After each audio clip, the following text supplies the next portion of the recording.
আসসালামু আলাইকুম ওয়া রাহমাতুল্লাহি ওয়া বারাকাতুহু ওয়া মাগফিরা।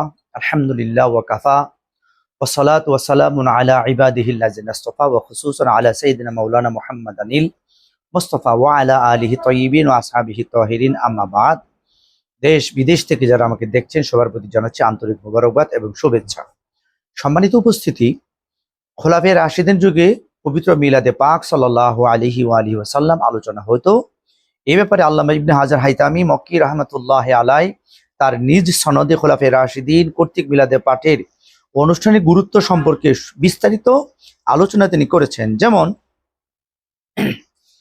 ওয়াকালা আবু বকর সিদ্দিকিয়্যু রাদিয়াল্লাহু তাআলা আনহু মান আনফাকা দিরহামা আলা কিরাআতি মাউলিদিন নবী সাল্লাল্লাহু আলাইহি ওয়াসাল্লাম কানা রফিকি ফিল জান্নাহ। অর্থাৎ সাইয়েদনা হযরতে আবু বকর সিদ্দিক রাদিয়াল্লাহু তাআলা আনহু বর্ণনা করছেন, যেই ব্যক্তি মিলাদে পাক সাল্লাল্লাহু আলাইহি ওয়াসাল্লাম উপলক্ষে 1 দিরহাম পরিমাণ খরচ করবে, সে আমার সাথে বেহেশতে থাকবে। সুবহানাল্লাহ। এটা ইসলামের প্রথম খলিফা সাইয়েদনা হযরতে আবু বকর সিদ্দিক রাদিয়াল্লাহু তাআলা আনহু বর্ণনা করেছেন। এই ব্যাপারে সাইয়েদনা হযরতে ওমর ফারুক রাদিয়াল্লাহু তাআলা আনহু তিনি বর্ণনা করছেন, মান আযযামা মাউলিদান নবী সাল্লাল্লাহু আলাইহি ওয়া আলিহি ওয়াসাল্লাম ফাকাদ আহিয়াল ইসলাম। অর্থাৎ যে ব্যক্তি নবীজি সাল্লাল্লাহু আলাইহি সাল্লামের পবিত্র মিলাদে পাককে সম্মান প্রদর্শন করলো, সেজন্য ইসলামকে জীবিত করলো। সুবহানাল্লাহ ওয়া বিহামদিহি সুবহানাল্লাহিল আযীম। এই ব্যাপারে ইসলামের তৃতীয় খলিফা সাইয়েদনা হযরতে ওসমান গনি যুন্নুরাইন রাদিয়াল্লাহু তাআলা আনহু তিনি বর্ণনা করছেন, মান আনফাকা দিরহামান আলা কিরাআতি মাউলিদিন নবী সাল্লাল্লাহু আলাইহি ওয়াসাল্লাম ফাকান্নামা শাহিদা গাজওয়াতা বদর ওয়া হুনাইন।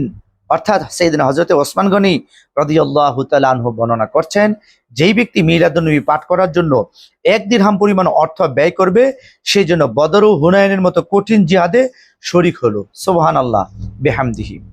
এই ব্যাপারে সাইয়েদনা হযরতে মাওলা মুশকিল কুশা শের খুদা হযরতে মাওলা আলী কাররামাল্লাহু ওয়াজহুল কারীম তিনি বর্ণনা করছেন, মান আনফাকা দিরহামান আলা কিরাআতি, তিনি বর্ণনা করছেন মান আযযামা মাউলিদান নবী সাল্লাল্লাহু আলাইহি ওয়াসাল্লাম ওয়া কানা সাবাবান লিকিরাআতি মাউলিদিহি লা ইয়াখরুজু মিনাদ দুনিয়া ইল্লা বিল ঈমান ওয়া ইয়াদখুল জান্নাতা বিগাইরি হিসাব। অর্থাৎ সাইয়েদনা হযরতে মাওলা আলী কাররামাল্লাহু তাআলা আজও বর্ণনা করেন, যে ব্যক্তি মিলাদ নবী সাল্লাল্লাহু আলাইহি সাল্লামকে সম্মান প্রদর্শন করে মিলাদ শরীফ অনুষ্ঠানে উদ্যোগ গ্রহণ করবে, সে দুনিয়া থেকে ঈমানের সাথে বিদায় হবে এবং বিনা হিসেবে বেহেশতে প্রবেশ করবে। সুবহানাল্লাহ বিহামদিহি। তাহলে আমরা 4টা সাহাবীগণের 4টা মত পেয়েছি। প্রথম সাইয়েদনা আবু বকর সিদ্দিক রাদিয়াল্লাহু তাআলা আনহু বলছেন, তিনি বলছেন, যে ব্যক্তি মিলাদে পাকে 1 দিরহাম খরচ করবে, সে আমার সাথে জান্নাতে থাকবে। সুবহানাল্লাহ। দ্বিতীয়ত সাইয়েদনা হযরতে ফারুক আজম তিনি বর্ণনা করছেন, যে ব্যক্তি মিলাদে পাককে সম্মান প্রদর্শন করে উদযাপন করবে, সেই জন্য ইসলামকে জীবিত করবে। সুবহানাল্লাহ। আর সাইয়েদনা হযরতে উসমান গনি যুন্নুরাইন রাদিয়াল্লাহু তাআলা আনহু তিনি বর্ণনা করছেন, যে ব্যক্তি মিলাদ শরীফ উপলক্ষে অর্থাৎ মিলাদ শরীফ উপলক্ষে তাজিম করবে, মিলাদ শরীফে তাজিম করবে, সম্মান করবে, সে যেন ফাকা আন্নামা শাহিদা গাজওয়াতা বদর ও হুনাইন, বদর এবং হুনাইনের যুদ্ধ করলে যে সওয়াব, এই সওয়াব সে নিজে পাবে। সুবহানাল্লাহ।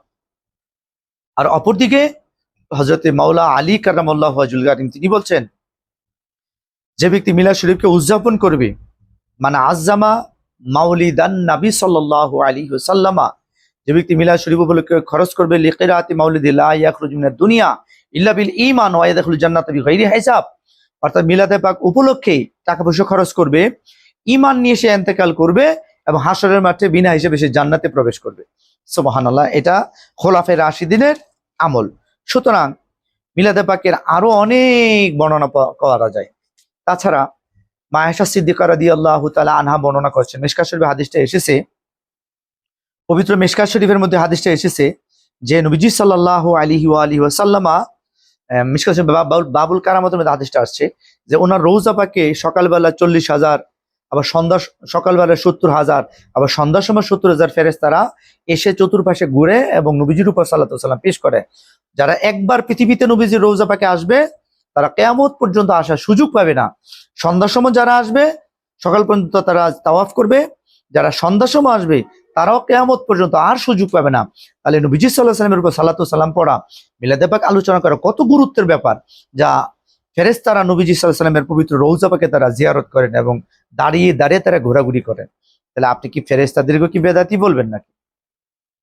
মিলাদ শরীফ পড়লে, দাঁড়িয়ে পড়লে বেদাতি হয়ে যাবে, জাহান্নামী হয়ে যাবে, এই ফতোয়া আপনাকে কে দিয়েছে আপনাদেরকে? তাহলে ফেরেশতাদেরকে আপনি বেদাতি ফতোয়া দেন।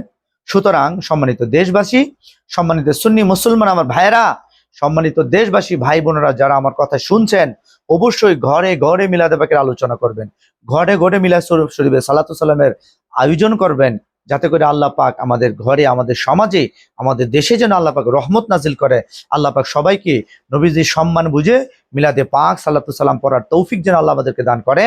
ওয়া মা তৌফিক ইল্লা বিল্লাহ। আসসালামু আলাইকুম ওয়া রাহমাতুল্লাহি ওয়া বারাকাতুহু ওয়া মাগফিরাহ।